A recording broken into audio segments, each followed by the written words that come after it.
metals and we write negative values for all metals equal to their valency.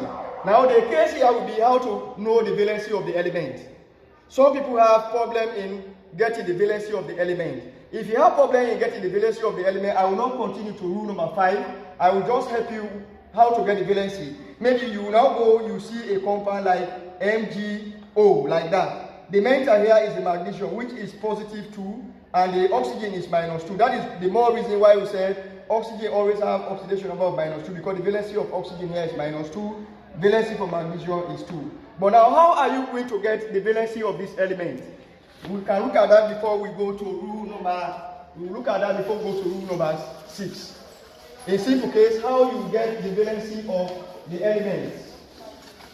In a way, you will not go ahead to memorize that, or you put the feet in cold water at night. You only have to look at basic things so that you can get the element. You can get all the valencies as they are clear here. What do we now mean by that? I believe each and every one of us here might have gone through integrated science.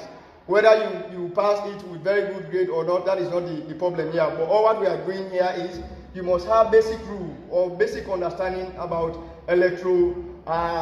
we have shells. We look at the shells here. Now that particular chemical cells will now come in here to help us. That means the electronic configuration. That electronic configuration we do in JSS3. For example, if somebody says sodium, you have to write 281. If somebody says calcium, for instance, 20, you say 288. 2 plus 8, that is 10 plus 8 becomes 18 plus 2. That is what we want to. If you can write all of these ones, then the problem is clear. How are you now going to put if you can write this one clearly? Now we look at the element and their last values. We now have last values here.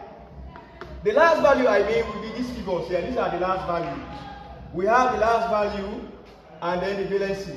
How are you going to represent that clearly? If the last value is 1, the valency is also 1. Like in this case, the last value here is 1, the valency becomes 1. The second case, the last value is 2. When the last value is 2, the valency becomes 2. When the last value is 3, the valency is 3. When the last value is 4, the valency becomes 4. When the last value is 5, the valency becomes 8 minus 5, that becomes 3. When the last value is 6, the valency becomes 8 minus 6, that becomes 2. When the last value is 7, the valency becomes 8 minus 7, that becomes 1. When the last value is 8, the valency becomes 8 minus 8, that becomes 0. That is how we get the last values. For instance, if I now have chlorine, which happens to be the 17th element, I will write that as 2 plus 8. 2 plus 8 is 10 plus 7 will give me 17, because I need 17 here. 2 plus 8 plus 7. The last digit here is 7. Since the last digit is 7, I will now come here and say, when the last digit is 7, the valency becomes 8 minus 7. So the valency is 1. That is how you can get the valencies. You only write the electronic configuration of the element. Then you look at the last digit. The last digit will now tell you the valency of that particular element. If the last digit is 1, you say the valency is 1. If the last digit is 2, you say the valency is 2. If the last digit is 3, you say the valency is 3. If the last digit is 4, you say the valency is 4. When it goes beyond 4, like 5, you say the valency is 8 minus 5. So that means the moment the last digit is 5, it is not valency 5, but 8 minus 5 becomes 3.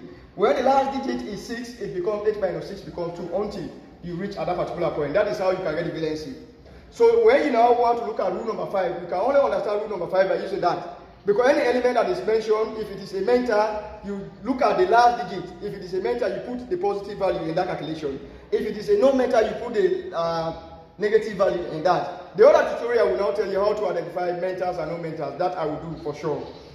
If that is the case, it takes me to rule number 6. It's taking me to rule number 6.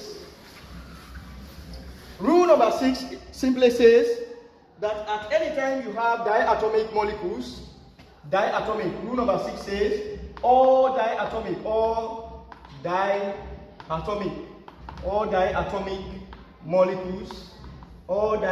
molecules have oxidation number. All diatomic molecules have oxidation number of 0. All diatomic molecules have oxidation number of 0 here. What do we mean by that? We come to the word di. Di here means 2. So diatomic molecule will be a molecule that contains 2. The moment that particular molecule contains 2, the oxidation number becomes 0 there. Like if you have N2, the oxidation number here becomes 0 because of the presence of the 2 here. We have oxygen 2 here, the oxidation number becomes 0 there. We have Cl2, the oxidation number is becoming 0. That is what we are looking at here. Now if that is the case, we go to rule number 7.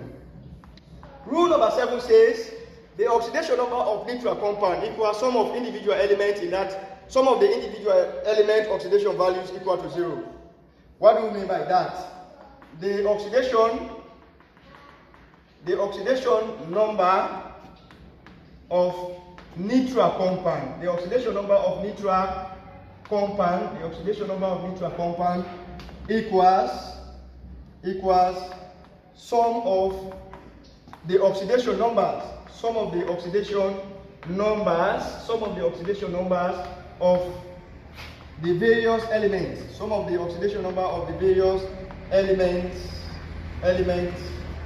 equals to 0. Now what do we mean by that? The oxidation number of neutral compound. One of the rules I stated here, rule number 1, says neutral element. We have gone beyond neutral element now. So we are now looking at neutral compound. If the particular element is now a compound is formed when elements combine. Like I say CaCO3, like this. Now there is no charge here. You are not seeing any sign here whether it is positive or negative. The moment there is no sign here, it becomes neutral compound. It is now a compound because it contains 1, 2, 3 elements. Anytime you combine